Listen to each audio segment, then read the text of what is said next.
We are counting down the 10 most dangerous shipwrecks ever discovered, from shallow reefs filled with deadly entanglements to forbidden graves shrouded in unexploded munitions and mystery. Each entry earns its rank through hazards like crushing depths, violent currents, unstable wreckage, toxic secrets, and live explosives. Some sites are off-limits even to robots, and others have claimed the lives of divers, rescuers, and entire crews. Which ocean graveyard is truly the most lethal? Let's begin with number 10. Number 10 on the list lies beneath the currents of the northern Red Sea, off Egypt, at Sha'ab Ali Reef. The SS Thistlegorm, a British World War II cargo ship, rests in water just 30 meters deep, well within reach for most recreational divers. On October 6, 1941, German bombers struck while she was anchored. Their attack ignited her ammunition cargo, and she sank, along with trucks, motorcycles, and even locomotives, to the seafloor in minutes.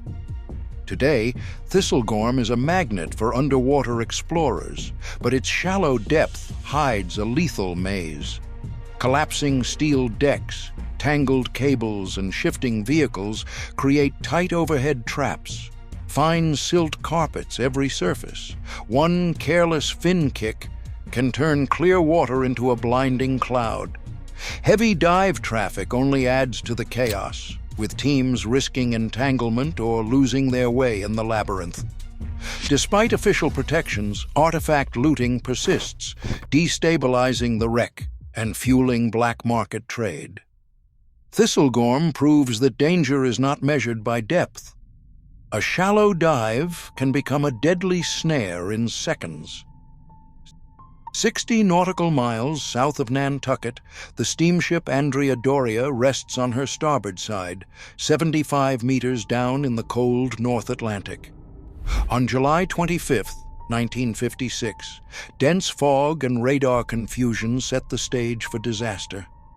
The Italian liner collided with the Swedish ship Stockholm, tearing open her hull and sending the Andrea Doria to the bottom 11 hours later.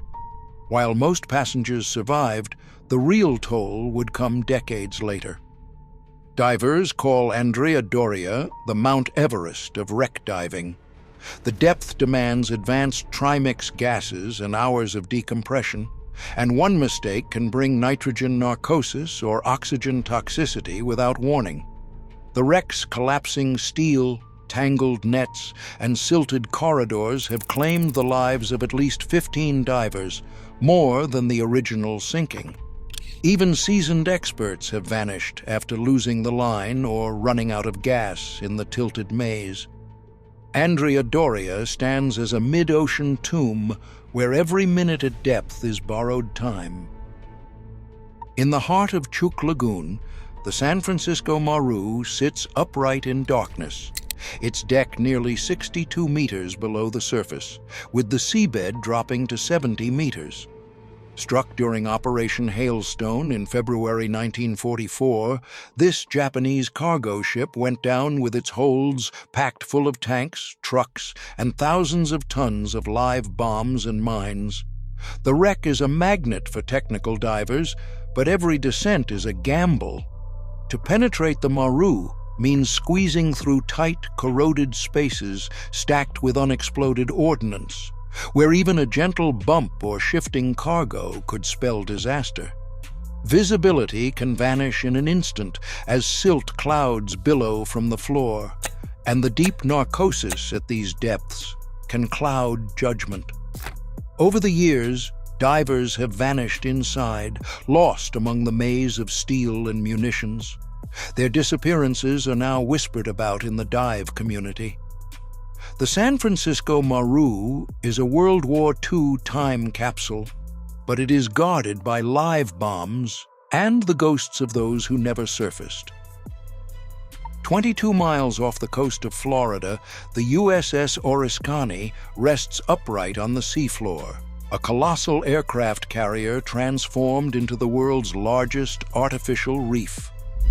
Sunk in May 2006, Her flight deck sits at 45 meters, and the keel drops to 65 meters, placing much of the ship within reach of advanced divers. But size is its own hazard.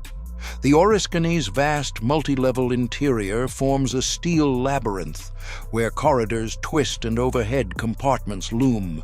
Strong Gulf currents sweep through these passageways, making navigation treacherous, and raising the risk of being swept off the wreck or losing the ascent line. Even experienced divers have become disoriented or trapped inside, with accident reports logged by NOAA and local authorities. Debate has simmered over the environmental cost of reefing a warship of this scale. Questions about lingering polychlorinated biphenyls and residual fuel sparked controversy long after the EPA approved the project. For those who enter, the Oriskany is a steel city where one wrong turn or a sudden current can turn a routine dive into a fight for survival. At 120 meters below the surface of the Aegean, His Majesty's hospital ship Britannic rests on her side, battered by relentless currents off the Greek island of Kea. Built as Titanic's larger sister, she was serving as a hospital ship when a mine tore into her hull on November 21, 1916. The captain tried to beach her, but the engines kept spinning, and lifeboats launched too soon. Several were drawn straight into the propellers, and nurses' diaries later described the horror in stark detail. Today, diving Britannic means facing a lethal combination. Savage currents can rip lines from a diver's hands. The depth demands advanced trimix gas and 6 hours of decompression, and a strict permit system keeps most explorers away. Even experts are not immune. British diver Carl Spencer died here in 2009, a casualty of the extreme environment. Britannic is more than a relic. It is a war grave where the ocean enforces its own code of respect. If you think that one was dangerous, wait until you see what comes next. 93 meters beneath the rolling swells off Ireland, the RMS Lusitania lies twisted and collapsed. Her story still fuels debate more than a century after she was torpedoed on May 7, 1915. The official cargo manifest listed only rifle ammunition and cases of empty shell casings, but later disclosures revealed more, over 1,000 boxes of live shrapnel shells, each packed with cordite propellant. The controversy over what else she carried lingers, fueled by eyewitness accounts of a second massive explosion moments after the torpedo struck. Today, the wreck's depth puts it well beyond recreational reach.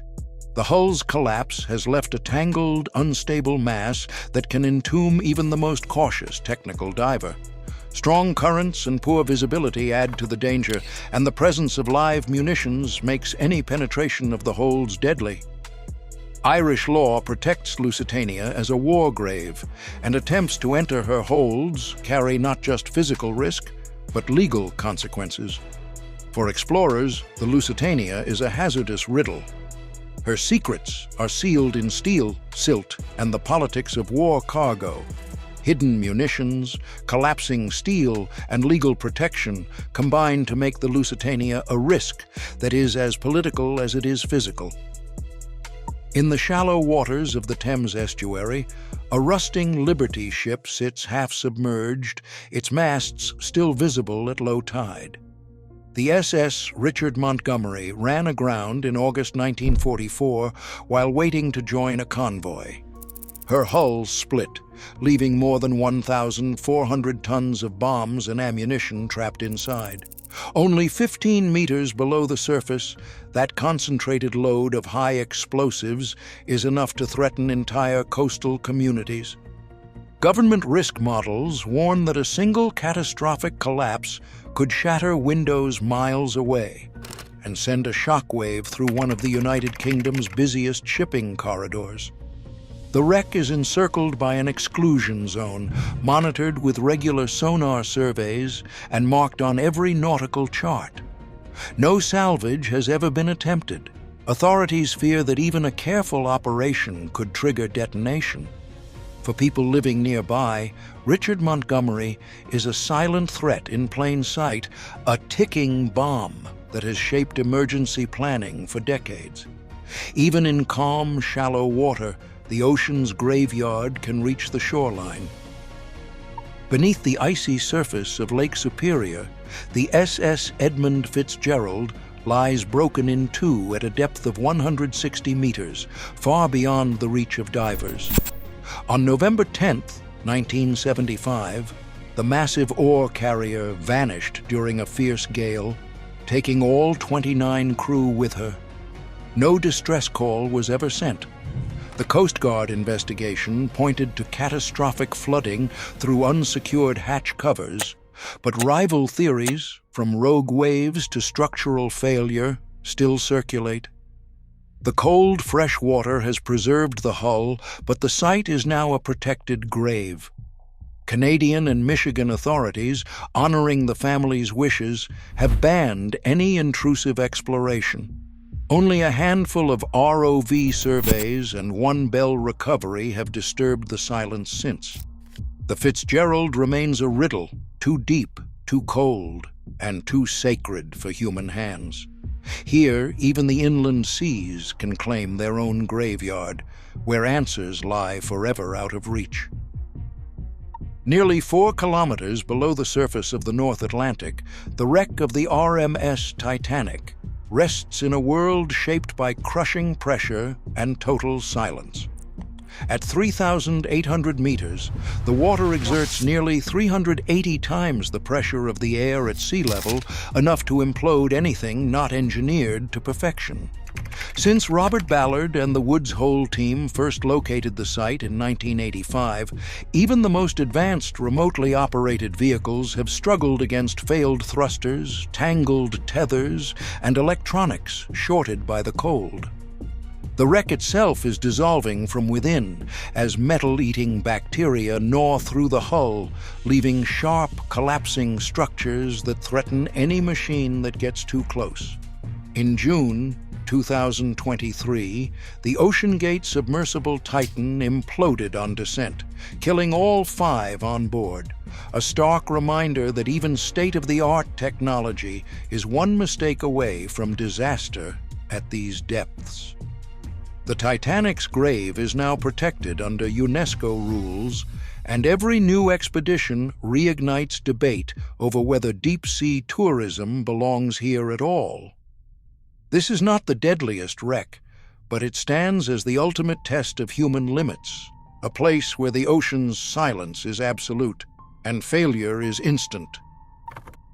In the frozen Baltic Sea, 45 meters down, the wreck of the motor vessel Wilhelm Gustloff holds the grim title of history's deadliest shipwreck. On January 30th, 1945, the Gustloff was packed with thousands fleeing the collapse of Nazi Germany, soldiers, nurses, and entire families, when 3 torpedoes from the Soviet submarine S-13 struck her in the night. The sinking claimed an estimated 9,000 lives, a toll that eclipses Titanic and Lusitania combined. Today, the Gustloff lies off-limits in Polish waters, officially protected as a war grave. The surrounding seabed is strewn with unexploded mines and remnants of chemical weapons, making any disturbance a lethal gamble. Diving is strictly prohibited, not just out of respect, but because the entire region is a hazardous maze of decaying steel and forgotten ordnance. The Gustloff is the ultimate ocean grave, deadly, forbidden, and almost untouched since the night she vanished. Across all 10 wrecks, one pattern stands out. The ocean preserves not just the past, but the peril. Each site proves that human ambition collides with forces we still cannot tame. In the ocean's graveyard, history isn't buried. It is waiting, daring the next explorer to listen.